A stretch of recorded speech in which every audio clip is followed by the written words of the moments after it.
आप देख रहे हैं एग्जाम टूर। एस्टेट वाले अभ्यर्थी लगातार फोन कर रहे हैं और अभी भी पूछ रहे हैं कि उनका एग्जाम कब होगा।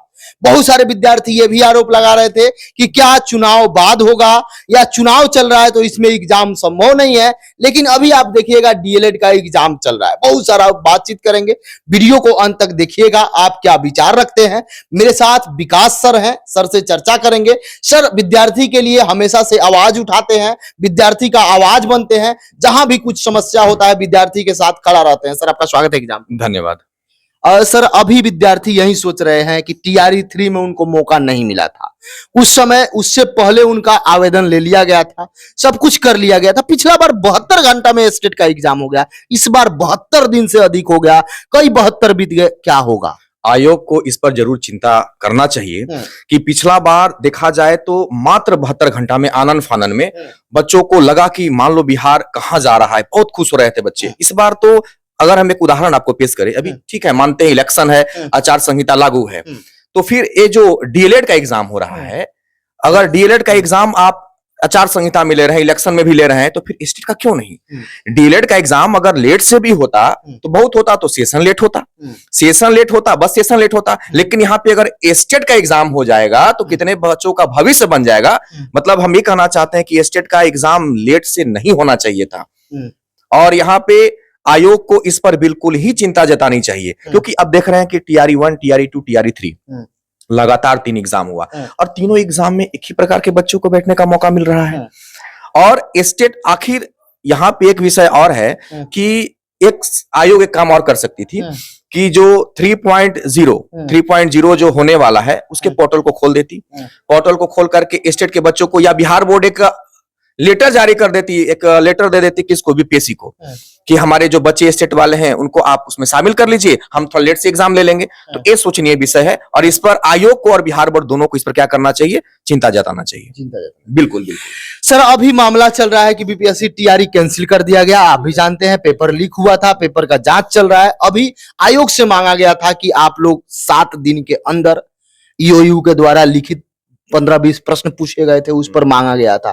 क्या लग रहा है आयोग जो लिखित प्रश्न देगा उस पर अगर ईओयू को समस्या लगेगा कि नहीं, या संतोषजनक नहीं है तो फिर जांच आगे बढ़ेगा? इसमें कब तक सर बड़े बड़े लोग पकड़े जा सकते हैं? जिस तरीका से लग रहा है कि बड़े लोग भी इसमें शामिल है, क्या हो सकता है? काली छाया तो मंडरा रही है। बिल्कुल जाहिर सी बात है कि अगर ईओयू अगर अड़ गया और अगर इस बात पे अड़ गया कि जांच करना ही करना है, तो हो सकता है कि बड़े बड़े जो व्हाइट कॉलर वाले हैं वो भी हो सकता है कि इसके फेरे में आएंगे, घेरे में आएंगे।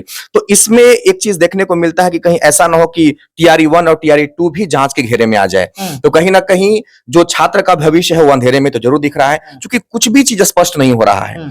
ना तो आयोग कुछ इस पर स्पष्टीकरण दे पा रही है, ना ईओयू की तरफ से कुछ खास। मतलब एक कहा जा रहा है कि जांच चल रहा है और सारे छात्र जो है इस प्रतीक्षा में इंतजार कर रहे हैं कि जांच का आखिर रिजल्ट क्या आएगा। तो ये तो बिल्कुल सोचनीय विषय है। सर क्या सोचते हैं कि स्टेट वाले का इस बार पहले हो जाएगा कि अभी भी समय लगेगा, चुनाव बाद होगा कि क्या होगा? अभी तक कोई नोटिस नहीं है जब हम लोग वीडियो बना रहे हैं। क्या आप रिक्वेस्ट कीजिएगा आयोग से?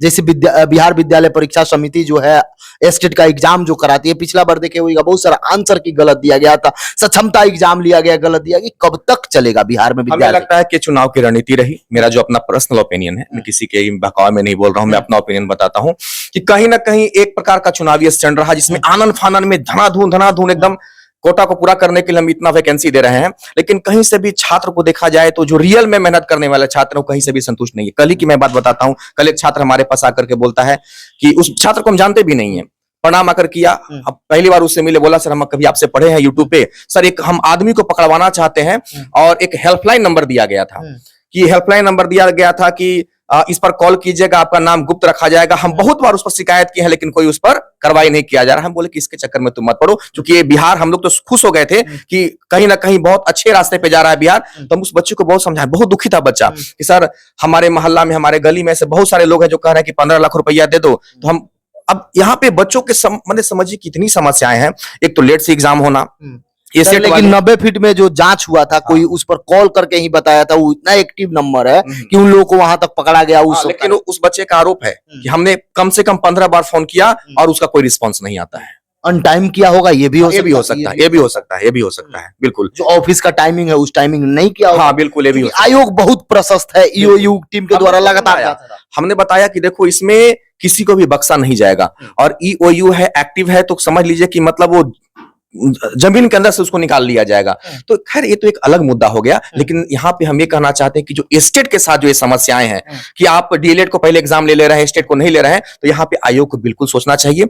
और यहाँ पे हम एक बात और कहना चाहेंगे, बिहार बोर्ड को, यहाँ पे बिहार बोर्ड को एक लेटर जरूर जारी करना चाहिए, आयोग को देना चाहिए कि आप कम से कम जो हमारे स्टेट के छात्र हैं उनको आप ले लीजिए, या अभी जो डम्मी बार स्टेट का जो डम्मी 5 बार जो एडमिट कार्ड जो जारी किया गया उसको बचा के रखा जाता, 1-2 बचा दिया जाता, अभी उसको जारी कर दिया जाता, तो कहीं ना कहीं हमको लगता है कि स्टेट के छात्रों के साथ अन्याय बिल्कुल हो रहा है। मतलब डमी एडमिट कार्ड ना जारी करके एग्जाम ले लिया जाता, एग्जाम ले लिया जाता, उनके भविष्य के साथ समझिए कि एक प्रकार का खिलवाड़ हो रहा है। वो बच्चे आखिर जाएंगे तो कहां जाएंगे? सर अब क्या लग रहा है कि जांच फाइनल होगा उसके बाद एग्जाम होगा टीआरई 3 का, या एग्जाम कभी हो सकता है, कभी डेट आ सकता है? विद्यार्थी अभी भी हतोत्साहित है कि करे तो क्या करें, जांच चल रहा है, कब तक जांच चलेगा, तैयारी करे क्या करे, बोर्ड भी कुछ उस तरह का नहीं दिया हुआ है, क्या कहिएगा सर? या चुनाव बाद होगा?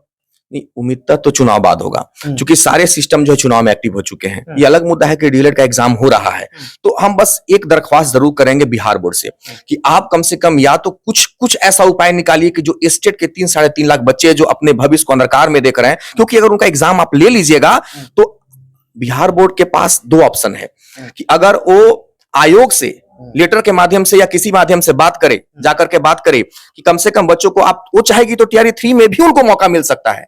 कैसे सर? उनको मौका मिल सकता है कि उनको ऐसा 1-2 बार हुआ भी है और किया भी जा सकता है कि बीच में पोर्टल जारी 2 दिन के लिए खोल दिया जाए, मतलब एडिट के लिए जैसे खोला जाता 2 दिन के लिए खोल दिया जाए। अगर 2 दिन के लिए खोल दिया जाए, साहस का होगा, हम सैल्यूट करते हैं, हम सैल्यूट करेंगे बिहार बोर्ड को कि वो 2 दिन के लिए पोर्टल को खोल दिया जाए, खोल दे और उनको भी इसमें मौका दे फॉर्म भर के। और नहीं कर सकते हैं, अगर लगता है कि अन्यास बात है, तो कम से कम स्टेट का एग्जाम जल्दी ले लीजिए और 4.0 में उनको मौका मिल जाए, तो हम यही दरख्वास्त करेंगे। जो भी स्टेट वाले विद्यार्थी हैं लगातार कमेंट कर रहे थे या ये कह रहे थे कि जांच कब तक होगा, क्या होगा। बहुत सारे लोग ये पूछ रहे थे कि हम लोग 3.5 लाख है, मेरा क्या होगा। आप क्या विचार रखते हैं? आप सर के बात से कितना सहमत है? कमेंट सेक्शन में जरूर कमेंट करें।